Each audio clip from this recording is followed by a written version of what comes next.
la etapa final inició. Las fuerzas terrestres de las Fuerzas de Defensa de Israel finalmente entran en la ciudad de Gaza, el último bastión de Hamás, mientras los gazatíes huyen en masa a pesar de las amenazas de Hamás y de que realmente les disparan. Con el secretario de Estado de Estados Unidos, Marco Rubio, reafirmando lazos inquebrantables mientras aumentan las tensiones por la estrategia, ¿es este el desenlace que Hamás temía? Vamos a profundizar.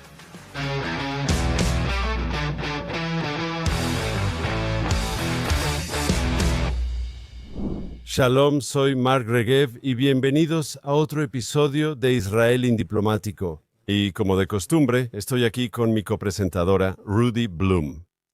Hola Mark, como siempre tenemos mucho que hablar esta semana. Y voy a comenzar recordándote a ti y a los espectadores que el episodio pasado fue justo después del ataque de Israel a los líderes de Hamás en Doha, Qatar. Y luego dijimos que no estaba claro, no sabíamos qué pasaría para la semana siguiente. Y parece que hay mucha incertidumbre alrededor de esto. Algunos dicen que no logramos matar a ninguno de ellos, algunos dicen, no sé, que han estado de incógnito desde entonces. Y tal vez lo hicimos y tal vez no. Pero con el primer ministro israelí y otros diciendo, mira, el objetivo de todo esto era infundir miedo en Hamás para que no se sintieran seguros en ningún lugar. Así que si realmente los matamos o no, es menos relevante que el mensaje que transmitimos. Y entonces, pero lo que también es interesante es que después el presidente Trump expresó su decepción o estaba molesto de que Israel hiciera esto y dijo, más les vale tener cuidado. Estados Unidos, Qatar es el gran aliado de Estados Unidos, etc. Y por supuesto toda la izquierda y la oposición dijeron, ahí vamos de nuevo, Netanyahu causando una ruptura con Washington. Y he aquí que Rubio llega a Israel y nos da una bienvenida tan cálida. Así que me gustaría que abordaras eso antes de que sigamos adelante.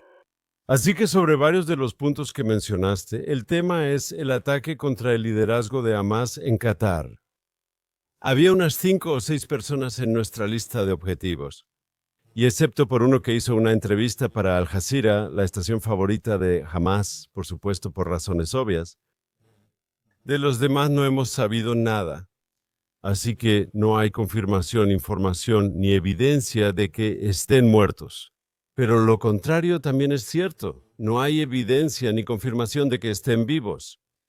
Y ya ha pasado como una semana desde el ataque. Y el hecho de que no tengamos fotos de las otras personas, que solo hayamos visto a una de ellas, genera dudas. Quizá están gravemente heridos, quizá estén muertos. Si estuvieran vivos, ¿no crees que Hamás los estaría exhibiendo?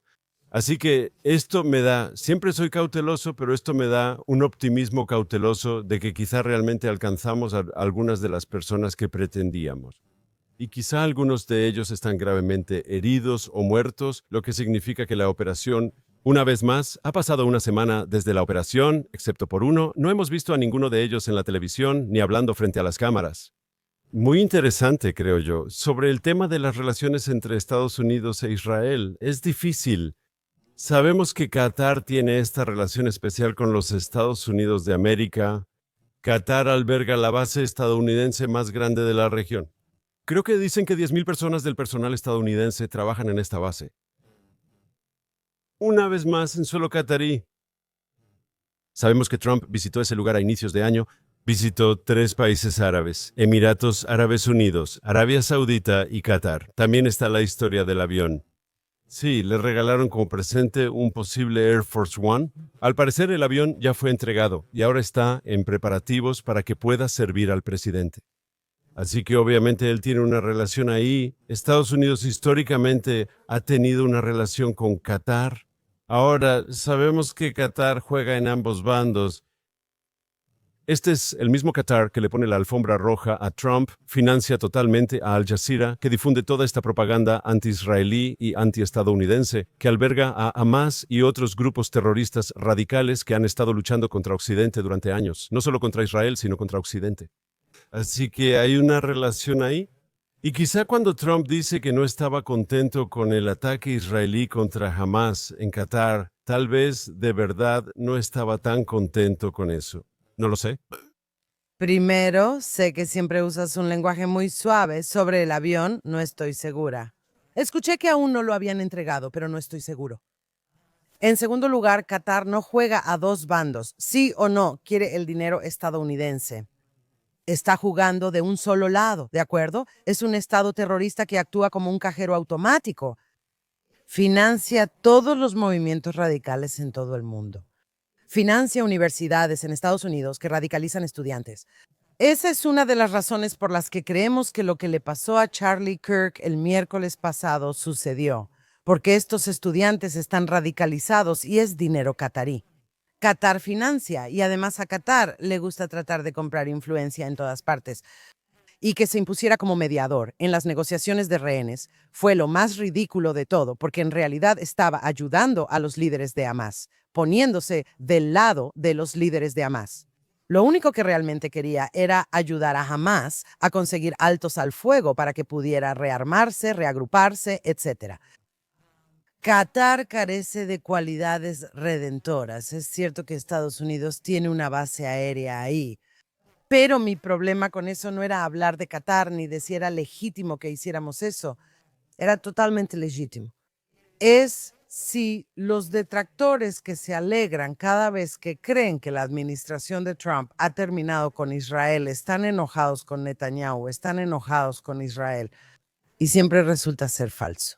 Y creo que no es casualidad que Marco Rubio haya visitado, y no solo visitó, sino que fue al Muro de los Lamentos con una kipá en la cabeza junto con el primer ministro Netanyahu y la embajadora en Israel, Mai Kakabi, y rezaron en el Muro de los Lamentos. Rubio también lo que hizo fue ayudar a inaugurar el camino de los peregrinos en Jerusalén Oriental. La autoridad palestina se volvió loca por esto, diciendo: oh, solo están ayudando a los colonos judíos y todo eso. El punto es que fue un mensaje importante. Además, Rubio también dijo que Hamas no puede permanecer en el poder. Todos los rehenes deben ser devueltos.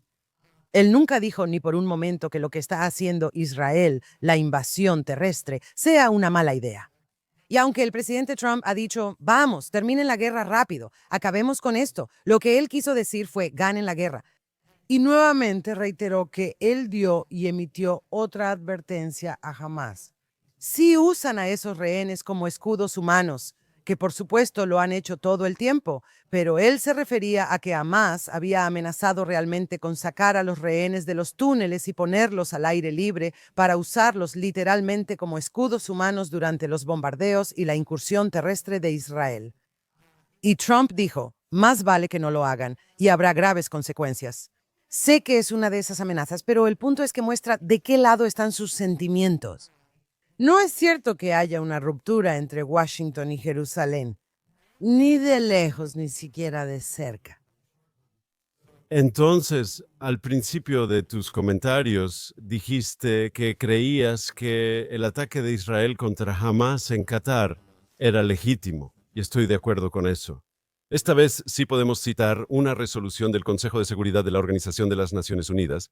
Fue 2 o 3 semanas después del 11 de septiembre de 2001, tras el ataque terrorista a Estados Unidos. El Consejo de Seguridad de la Organización de las Naciones Unidas aprobó una resolución que dice que los países no pueden albergar, proteger ni dar refugio a terroristas. Ahora, nadie excepto los locos dice que Hamas no es una organización terrorista.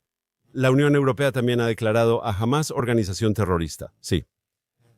Japón, Australia, Canadá, Estados Unidos e Israel, por supuesto, han declarado a Hamas como organización terrorista. Y de alguna manera se olvida, ¿verdad? Qatar acepta albergar a un grupo terrorista. Y creo que la gente necesita pensar en eso por un momento. ¿Existe un estándar para todos y otro para Israel? ¿Qué estarían haciendo otros países si los terroristas vinieran de ahí y tomaran rehenes? ¿Cómo responderían? Esa pregunta debemos hacernos. Preguntaste, y con razón dijiste que no hay una ruptura entre Israel y Estados Unidos. Yo lo pondría de esta manera. Supongamos, por el bien del argumento, que el presidente Trump no estaba 100% contento con nuestro ataque a Qatar. Quizá no estaba contento porque no los matamos, ¿no? Pagar y no terminar el trabajo. Y puede que haya tenido una preocupación seria sobre, no sé, quiere mantener buenas relaciones con ese reino del Golfo que tiene todo ese dinero y demás. Y desde una perspectiva estadounidense, tal vez eso sea legítimo. Pero yo lo vería de esta manera. La fortaleza de la relación entre Estados Unidos e Israel es tan fuerte, es tan sólida, que podemos lidiar con los altibajos en cualquier relación, ya sea entre personas o entre países. Puedes tener altibajos en el camino, incluso en las mejores relaciones, y cómo los manejas cuando suceden. Eso, creo, demuestra la fortaleza de una relación.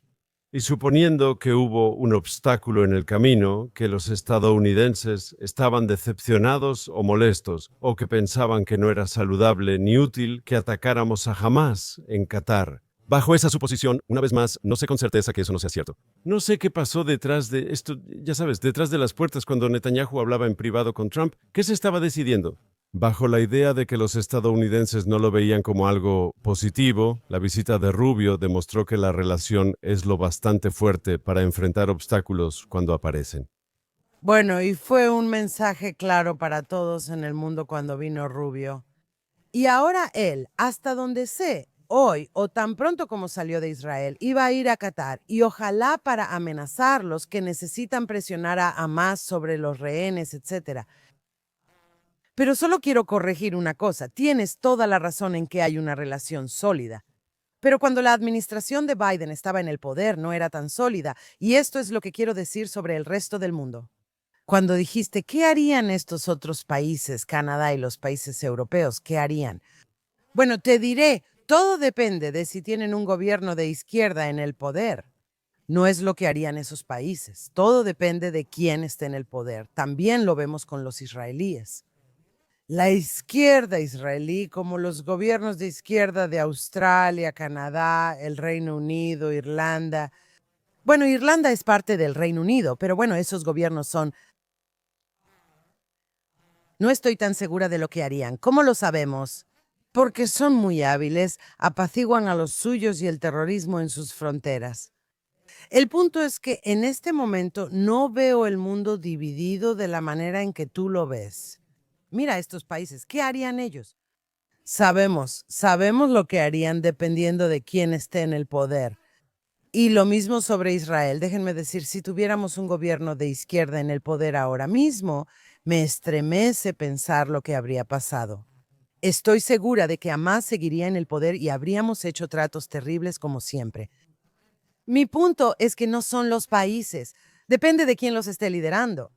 Y ahora estamos viendo, quiero decir, cuando vimos la manifestación la semana pasada, el día después del asesinato de Charlie Kirk, hubo una gran manifestación en el Reino Unido. Y fue una manifestación patriótica, fue en contra del wokeismo. Sí lo fue, sí lo fue. Y por supuesto, también aprovecharon la oportunidad para conmemorar a Charlie Kirk, aunque ese no era el propósito de esa manifestación. Y estamos viendo eso en cada vez más países. Y también lo vemos en las respuestas de nuestros espectadores en YouTube, que muchos de esos públicos, como el público israelí, no se equivoquen. Me gustaría dejar esto claro. Vemos a ex primeros ministros, vemos a la izquierda israelí yendo a Cable News Network Al Jazeera y la British Broadcasting Corporation y diciendo todo tipo de cosas que la prensa árabe cita de inmediato. Eso no representa a la mayoría del público israelí ni del ejército. Absolutamente no es así. Y tenemos que recordarlo. Así que quiero discrepar con lo que dijiste en varios aspectos. Área número 1. ¿Hablaste sobre la izquierda israelí apaciguando el terrorismo?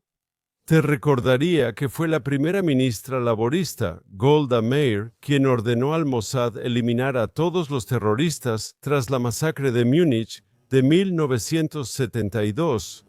Fue otro primer ministro laborista israelí, Yitzhak Rabin, quien, después del secuestro de NTB y demás, envió a las Fuerzas Especiales de Israel a NTB una operación muy arriesgada. Al final logró liberar a los rehenes. Pero la idea es que tradicionalmente personas como Golda Meir, Yitzhak Rabin, la generación fundadora de Israel, ese grupo laborista... Déjame terminar. No interrumpas de inmediato. Hazlo después. Eso fue muy fuerte. Incluso en esta operación actual, la oposición empezó a atacar cuando parecía que no iba bien. El día de la operación, los líderes de los principales partidos de centroizquierda en Israel apoyaban la operación y decían que jamás lo merecía. Solo cuando vieron que el gobierno no lo logró, entonces empezaron a hacer su trabajo como oposición parlamentaria y a decirnos a todos por qué el gobierno cometió un error, ¿verdad? Así que creo que debería ser más matizado en la forma en que ves esto. En cuanto al mundo, creo que hay algo triste de lo que hemos hablado en nuestro programa sobre Israel y diplomacia en el pasado, que tienes partidos principales de centroizquierda como los liberales en Canadá, como el Partido Laborista en Gran Bretaña, como el Partido Laborista en Australia. Macron es diferente porque, no sé, dejemos a Francia fuera de esto un momento, sí. Pero en todos esos partidos, la izquierda más progresista, la izquierda más radical, ha adoptado el tema de Palestina como una especie de, ya sabes, santo grial. Y luego complacen a sus seguidores de izquierda haciendo lo que hacen. Y creo que eso es parte de la política. También es cierto con los demócratas en Estados Unidos, desafortunadamente. Así que eso es simplemente un hecho de la vida, desafortunadamente. Eso no significa que estos países sean necesariamente blandos con el terrorismo. Creo que sé que los líderes políticos en estos países dirán todo tipo de cosas, pero la relación de inteligencia y contraterrorismo entre Israel y estos países tiende a ser muy, muy buena. Por último, sobre las manifestaciones en Gran Bretaña. Así que tienes razón, que hay muchos británicos patriotas que van a estas manifestaciones, pero no hay duda de que también hay algunos tipos indeseables del antiguo Frente Nacional, exmiembros del Frente Nacional, que de alguna manera simpatizan con la vieja derecha antisemita y también están ahí. Y creo que esa es una de las tragedias de la situación de los judíos británicos. Porque por un lado tienes a estas personas marchando con banderas palestinas, diciendo del río al mar y, ya sabes, atacando a los sionistas y refiriéndose también a la comunidad judía británica. Y al mismo tiempo las contramanifestaciones, decir que son totalmente inmunes a este tipo de sentimiento antijudío, creo que eso es algo que todavía hay que comprobar. Oh, no, tienes toda la razón. Pero escucha, cuando mencionas a Golda Meir, cuando hablas de hechos históricos en este sentido, tienes toda la razón. Pero no olvidemos que fue cuando estaban en el poder y no lo hicieron, y eran patriotas. El Partido Demócrata solía ser un partido patriótico en Estados Unidos. Las cosas han cambiado, ¿de acuerdo? En gran parte gracias a Qatar y su inversión en universidades globales, está bien. Eso ya no es cierto, ya no tienes una oposición leal y en Israel se está volviendo muy desleal. Y no me refiero a que no estuvieran de acuerdo con nuestra entrada inicial a Gaza o después de lo que pasó el 7 de octubre. Esto no es lo mismo. Primero que nada, nuestro Partido Laborista, ya no existe el Partido Laborista en Israel. Murió porque se volvió tan radical y todo eso. Ya no existe el laborismo. Estás hablando de, oh, dices corriente principal. Y dices, bueno, están tratando de calmar a su ala izquierda radicales. Correcto. Bien. Bueno, si eso es lo que haces, entonces ya no eres corriente principal, eres radical. Y tienes toda la razón en que también hay algunos antisemitas de derecha en Estados Unidos, que de alguna manera es increíble cómo han dado toda la vuelta para unirse a la izquierda radical, pero realmente siguen siendo marginales. Espero que sigan siendo marginales. Bien, no lo sabemos, no sabemos sobre eso. Preocupa mucho, pero ahora el verdadero problema está en la izquierda, no en la derecha. Ahora las cosas cambian en la historia. Y el Partido Demócrata en Estados Unidos ya no es un partido leal y patriótico, lo siento. Podría cambiar de nuevo, por el momento no, los radicales lo han tomado. Y si quieres decirme, dices, bueno, Francia es especial, no, y lo siento. Gran Bretaña, Australia, se están yendo al lado oscuro. Y si complacen a cualquiera que diga que es, cuando dicen pro-palestino, eso solo es un eufemismo para anti-Israel. Y ni siquiera voy a entrar en los aspectos antisemitas de eso. Estas personas viven en un universo donde no entienden que el lado que apoyan en este momento y el lado que están defendiendo los mataría en cuanto los vieran y lo hacen en cualquier oportunidad. Así que eso es todo. Solo digo, seamos claros al respecto. No es lo que esos países harían. Depende de quién los esté liderando. ¿Puedo decir algo también sobre la derecha israelí, el Likud? Porque históricamente, Los gobiernos del Likud, los gobiernos de coalición del Likud, han estado involucrados en acuerdos para liberar terroristas, que algunas personas argumentarían que han sido demasiado generosos y tal vez han alentado más la toma de rehenes. Hubo un acuerdo importante cuando Shamir estaba en el gobierno y Ahmed Jibril en los años 80. Ariel Sharon, como primer ministro del Likud, acordó traer de regreso a Tenenbaum y otros. Había Más famoso recientemente fue el caso de Gilad Shalit bajo Netanyahu, donde por un soldado liberamos a 1,000 terroristas, incluyendo a Sinwar, quien orquestó los ataques del 7 de octubre. Ruti, creo que para ser honestos, no puedes decir que esto es solo de izquierda o derecha. Se puede discutir aparte cuándo y por qué Netanyahu hizo el trato por Gilad Shalit. Pero en ese momento había un apoyo público abrumador. Tal vez hoy la gente sea más crítica porque mira hacia atrás con quizá información adicional, pero en ese momento, tal vez por los medios, tal vez por una campaña de relaciones públicas muy efectiva por parte de las personas detrás del movimiento de liberar a Gilad Shalit, casi a cualquier precio, sí. Así que no creo que creo que es demasiado fácil decir que esto es solo una simple división entre izquierda y derecha. Estoy de acuerdo en que no es solo izquierda o derecha. Quizá necesitamos otros términos para describirlo. Yo lo llamaría patriotas contra no patriotas en estos países occidentales.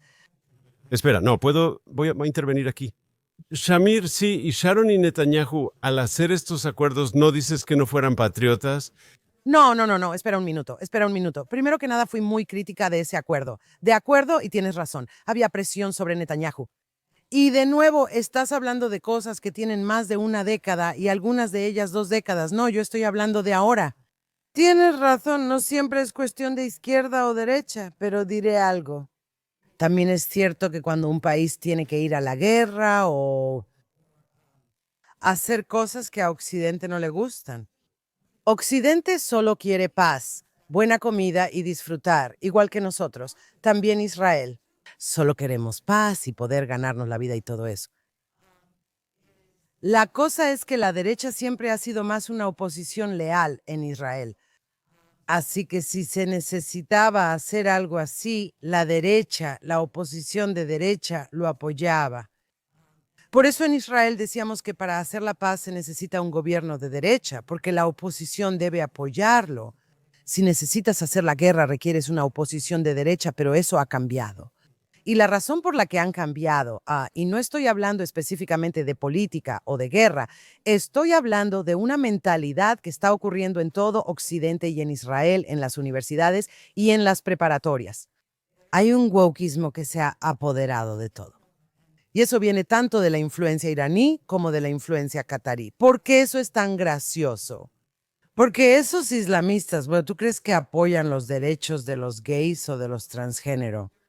¿O crees que apoyan alguna de las causas liberales o de izquierda? No lo hacen. Quieren infectar a Occidente con una enfermedad.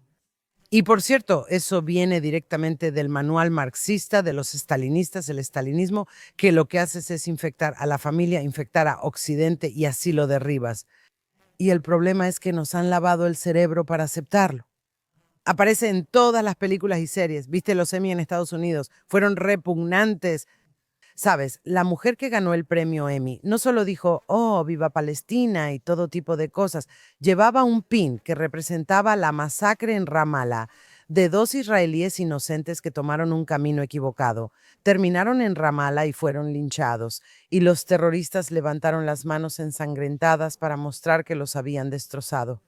La gente está usando un pin con esa palma roja, esa sangre, palma ensangrentada en los Emmy y ellos, y Roberto De Niro se levantó y dijo, solo quiero decir que chingue a su madre Trump.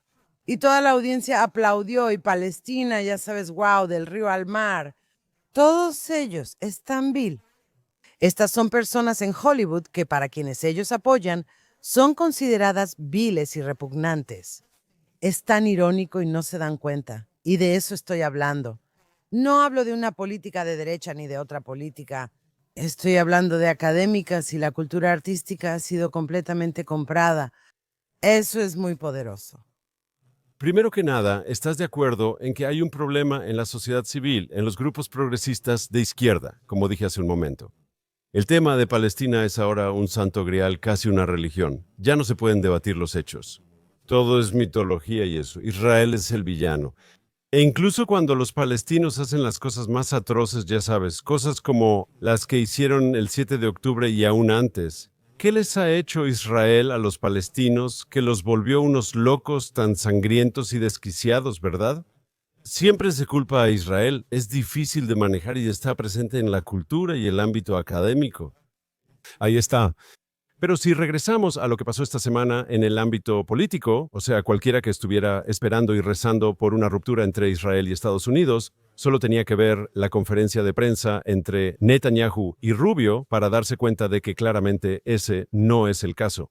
Es interesante porque a Rubio los periodistas le dieron oportunidad de criticar o condenar, pero él se esforzó en mostrar el otro lado. Y de aquí se fue a Doha. Y al día siguiente de que se fue, entramos a la ciudad de Gaza y comenzamos esta operación militar contra lo que el gobierno llama el último bastión fuerte de Hamás dentro de Gaza. Y esta va a ser una operación difícil, pero puede ser necesaria. Quiero decir, creo, y podría estar equivocado, que Netanyahu habría preferido ir con el acuerdo Witkoff con Hamás, excepto que sería preferido. Él lo hizo público. Dijo, apoyé las propuestas de Trump para un alto al fuego y el fin de la guerra. Pero jamás, por su comportamiento, creo que no le han dado opción a Israel. Israel tiene que entrar y terminar el trabajo. Si de repente jamás está abierto algún tipo de alto al fuego, creo que Israel debería considerar eso muy seriamente. Sí, porque no deberíamos estar en piloto automático. Pero jamás hasta ahora ha dicho que no a cualquier solución diplomática, liberar a los rehenes, terminar la guerra. No nos dieron opción. Tenemos que entrar y, a menos que algo cambie, debemos terminar el trabajo ahí. Militares, exacto. Pero lo principal es que todo depende de cómo definas un acuerdo. Netanyahu ha apoyado acuerdos que fueron problemáticos, aunque la mayoría de ellos resultaron en la liberación de rehenes. Todos estábamos emocionados. Por cierto, en el acuerdo de Gilad Shalit, yo estaba en contra. Pero cuando regresó a Israel, lloré junto con el resto del país porque todos queremos ver a personas inocentes regresar de ese cautiverio bajo esos asesinos bárbaros. Por supuesto. Está bien, pero es difícil estar en contra de un acuerdo que permite la liberación de personas inocentes. Fue complicado. Por eso Netanyahu aceptó esos acuerdos, pero a lo que no han accedido, gracias a Dios, porque, sabes, me preocupaba que terminara capitulando. A lo que no ha accedido es a dejar a Hamás en el poder y no recuperar a todos los rehenes. Hamás no iban a hacer eso. Y Estados Unidos dijo una y otra vez, no pueden estar en el poder. Y por cierto, Estados Unidos tampoco está presionando por un Estado palestino, ni siquiera con la autoridad palestina, porque, sabes, sé que no crees que Fatah sea tan malo como Hamás. No estamos de acuerdo. Eso es para otro programa. Pero no hay presión en ese sentido. Y al contrario, el hecho de que Rubio inaugurara el camino del peregrino fue otro mensaje. Estos son mensajes que América está transmitiendo y no ha dicho, por ejemplo, que se anexe para que Israel finalmente extienda su soberanía sobre Judea y Samaria. A veces lo han estado, y tal vez no en este momento, pero en fin, no están en contra para nada. Y podemos escuchar a la embajadora Huckabee siendo bastante solidaria con eso y visitando comunidades en Judea y Samaria. Entonces, de nuevo, la cuestión de lo que está pasando ahora es que, como Netanyahu ha dicho una y otra vez, tenemos que tener una victoria total. Tenemos que recuperar a los rehenes. Tenemos que destruir a Hamás, sacarlos de ahí, ayudar a cualquier gazatí que quiera salir de Gaza a hacerlo. No gracias a sus hermanos árabes, que hacen mucha moralización, pero no han ayudado a un solo palestino de Gaza. Así que ahora mismo lo que tenemos que hacer y lo que estamos haciendo es apuntar a la victoria, como ha dicho Netanyahu desde hace 2 años. Ya se nos está acabando el tiempo y quería retomar algo que dijo el secretario de Estado, que Rubio dijo cuando estaba junto a Netanyahu en la conferencia de prensa. Él enfatizó, creo que 2 o 3 veces, que terminar con el gobierno de Hamás sobre Gaza no solo es bueno para Israel. Él comentó que los palestinos, especialmente en Gaza, merecen un futuro mejor, pero no lo tendrán mientras Hamás siga en el poder, comparando la situación con la de los talibanes. Gaza está condenada a este tipo de edad oscura, donde la yihad y la lucha sagrada contra Israel y el terrorismo son priorizados, y los intereses reales, ya sabes, los intereses económicos y sociales de la gente de Gaza son ignorados. Y creo que la gente necesita entender que una victoria israelí, ¿y qué es una victoria israelí? La victoria israelí implica que Hamás ya no controla Gaza, Gaza está desmilitarizada y recuperamos a todos los rehenes, ¿correcto? De eso se trata la victoria israelí. Eso en realidad es bueno para Israel. Esto también es bueno para los palestinos en Gaza porque les da una posibilidad. Destaco la posibilidad, no sé qué pasará. Les permite construir un mejor futuro para ellos y sus familias. Si tuvieran un gobierno un poco más pragmático y que, como dijo una vez un amigo mío con mucho cuidado, se preocupara más por los palestinos que por la causa palestina. Bueno, no es solo eso, solo me gustaría terminar diciendo que tendrán un mejor futuro, pero no si sus líderes se preocupan por su bienestar. No, tendrán un mejor futuro si no son educados para querer masacrar a judíos, cristianos e infieles musulmanes. De lo contrario, no importa quién los lidere, tendrán una vida miserable mientras sigan defendiendo esa ideología islamista. Y eso es algo que aún está por verse. Se necesita una reforma tan grande que no creo que tú y yo vayamos a ver eso en nuestra vida, porque los libros escolares y todo el Medio Oriente, pero también en la autoridad palestina, si los crían de esa manera, seguirán votando por los terroristas que, por supuesto, los subyugan, pero sin cambiar su propia mentalidad, ¿de acuerdo? No pienses que los habitantes de Gaza solo son personas inocentes subyugadas por sus líderes, aunque lo estén. Y el problema es que tienes que no tú. Ellos tienen que desprogramarse de la ideología que los puso ahí. Estoy de acuerdo con eso al 100%. Creo que con la desmilitarización de Gaza de Gaba tienes que hablar de la desradicalización. No puede haber paz mientras la gente haya sido enseñada que debe haber una yihad sagrada. Estoy de acuerdo con eso al 100%. Y creo que tal vez, solo tal vez, cuando todo esto termine y la gente de Gaza vea lo que Hamás les trajo, la muerte, la destrucción y todo lo que ha pasado, tal vez eso pueda ser la base para una desmilitarización efectiva. Aún no hay veredicto, estoy de acuerdo. Hasta la próxima semana, Ruti. Lo espero con ansias, Mark.